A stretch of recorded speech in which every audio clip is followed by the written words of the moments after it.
Okay, so 11 to 14, this is some critical years of my youth.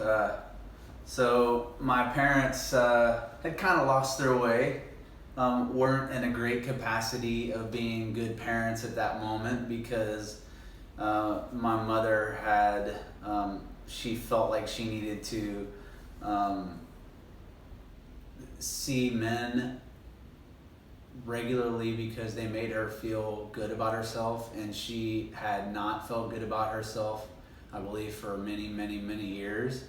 She was very faithful to her marriage. I'm sure there's a lot of people that are believing that they're doing something very healthy to be faithful to their marriage, and she probably was. At the same time, she was not able to address certain insecurities within herself that had probably come from the abuse that she had received as a child, um, while she was going along with what she felt to be right in her marriage. So it got to an emergency situation where she ended up having to see other men while she was married to my father, and well before everything would be resolved, which would go on for 3 more years, from when I was 11 to when I was 14, and the divorce was final and the custody battle was final. Um, so that went on for some time, and it was what she felt she simply had to do, and she probably did and have to do. At the same time, my father, being one that felt like he's just looking at it from his angle. I mean, how much can we relate to that? This is true for all of us. He was the one who was right in the marriage, and that would make her wrong in the marriage, because if there's an us and them and a right and wrong, then that would make her wrong, if he's looking at it from his angle. And he wasn't committing adultery, and that was the way that my father looked at it. And, who's to say he's wrong for that? At the end of the day, though, it is what it is. And in fact, not paying attention enough to what was on his plate, and maybe his role to play in it, on how he could have taken care of his responsibilities best, he ended up slipping into a very dangerous situation for a matter of at least a year or two. I'm not going to say he was in that for 3 years, because it wasn't the whole time that they were dealing with the divorce and the custody battle of me that he was out of control. But he was certainly that way for a while. I remember I was in the car with him one day at a grocery store, and we were waiting outside. I was waiting outside.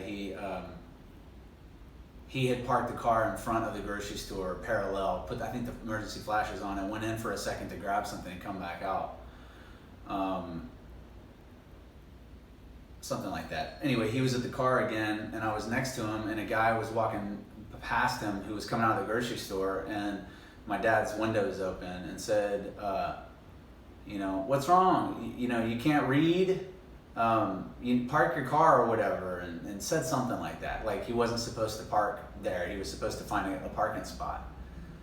But he was very sarcastic in what he said. So my father, being kind of out of control and very strong-willed person, always was that. But especially because he was not in a good state of mind because of what was going on in their divorce.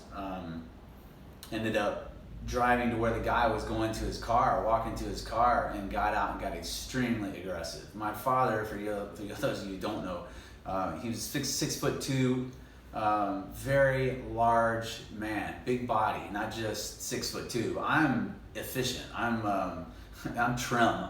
My dad was very big boned, big muscles, big everything, big head, big hands, massive hands, feet. He was 6'2", usually around 230 pounds. He's a big guy. And he got out of the car and walked up to that guy, and I heard the whole thing, and I realized I'm 11 or 12 years old. And he said, I said something to him about, you got a problem there or something, and was being extremely aggressive, like he was gonna hit the guy. And the guy goes, whoa, if you're gonna hit me, I'm sorry, and really backed down. And to my dad, cowered down, because his ego was big as Texas at that point. And he's very competitive too. So he felt, a lot better about himself, but he had lost control and had the guy done anything but really just cower down, my dad could have done something really damaging to the guy. He could have beat him really bad, and who knows, if he had lost enough control, could have permanently damaged the guy. Not a good position to be in. Unfortunately, the guy cowered down enough that he did feel like it was a risk to his safety, and he felt right, in my opinion, because I was there and I know my dad was out of control. That was not a good position to be in. Right now, during this coronavirus, I'm actually feeling that there are some people that lose control because they're so mad and angry about how things in their life have changed, and they want to lash out at somebody else, because we get into this when we're not honest about maybe there's something inside me that needs to be addressed, and taking responsibility. Our tendency is to look out. Sometimes people can lash out with somebody who all they did was make a sly comment or something, who's not your enemy, and yet you treat that way because of all the anger that you've built up and hostility around a situation that maybe you're part responsible for, but you're not taking any responsibility for. So anyway, so from 11 to 14, this environment continued where my mother was seeing guys for a while, and it was what she had to do in order to feel whole and complete, even though that was not necessarily the case, but she felt it was, and that's all that mattered. And my father was very angry, and I latched on to this guy named Bo Champagne.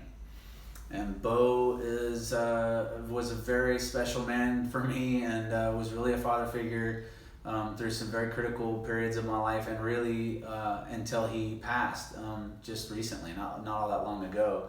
We were very close, and Bo ended up being a major parental figure and mentor to me during that time. Now, at the time, I was very active in sports, and we had membership to a racket club in the neighborhood. It was called, I think it was called the Met or something like that. But this was in Cypress, where I was raised. And I would go there after school and would shoot baskets or do whatever before I would go home. And one day at 11 years old, I ran into this guy who was teaching a kid around my age how to play racquetball. And I watched him and saw him teaching this kid, and I reached out to him after it was over and said, "Hey, would you mind teaching me how to play racquetball?" And he looked at me, and and he was very impressed, because he had told me this later, that I had approached him in that way at 11 years old and asked him. He thought that took a lot of nerve and guts to do that. He asked me about my parents, where were they, and could they be involved in the decision. I told him they couldn't, that they were in no capacity, and they probably wouldn't allow him to anyway, and probably wouldn't pay him.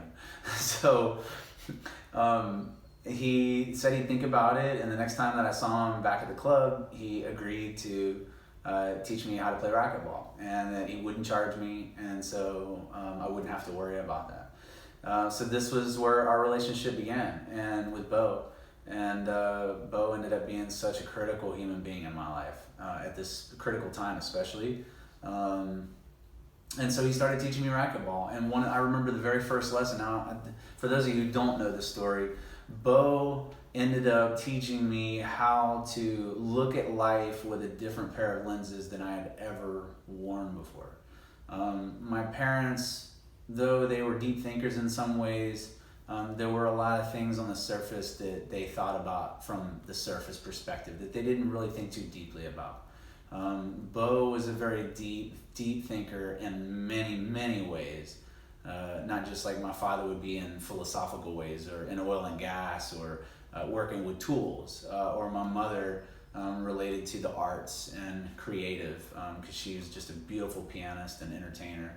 And an artist, and then her interest as a humanitarian, which her heart was deep, and so definitely not surfacey in that regard. But in lots of other ways, my parents didn't think too deeply about some of their habits that they built from their family. And I mean, shoot, we can all say the same, that we don't think too much about the things that we do. I remember the first lesson Bo taught me as though it happened yesterday. It was one of the most important questions that I've ever been asked in my entire life, and it was something so simple. When we got off the court playing racquetball one time, after one of our early lessons at the racket club, they had this water cooler that was like bright orange, had a screw top. I don't know if you remember this from the 80s.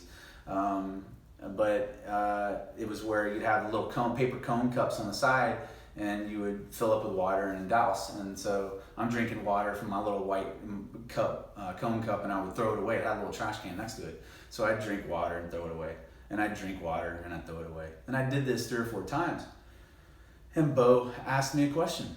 Why don't you just use 1 cup? And I looked at him, and I was very confused by this question. I'd never been asked a question like this before.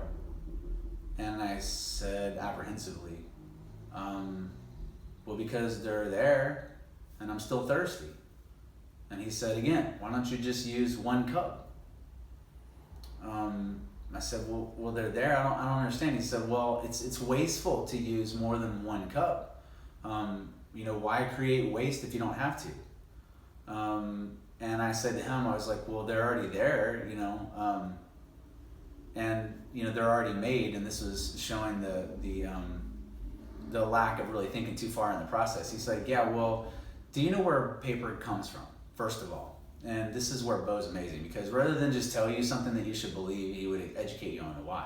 And I said, no, not really. I didn't know how paper was made. He said, well, paper is made from trees. And trees go through a process, and basically they chop them down and they process them into what is this paper. So the more paper that you use, the more trees that you use. And I asked him another kind of very naive question. Well, but the cups are already here. If they're already made, then you don't have to cut any more trees down because they're already here. I'm just using what's already made, right? And he said, well, yeah, they have to be replenished, right? Which means that you're going to have to bring more because you've used the ones that exist, which means more processing and more cutting down trees. And I was just mind blown by this concept. And so anyway, this was the very first question he asked me, that he would continue to ask me all the time. Every little thing that I did that I didn't give much consciousness as to why I did it, Bo would ask me why I did this thing and had I given any thought to it. And then he would educate me and continue to educate me about processes and how things worked, which my father would have deeply appreciated, being an engineer. And I ended up deeply appreciating because I was able to bring more consciousness into making the decisions throughout my life because of this intelligence that he was instilling in me.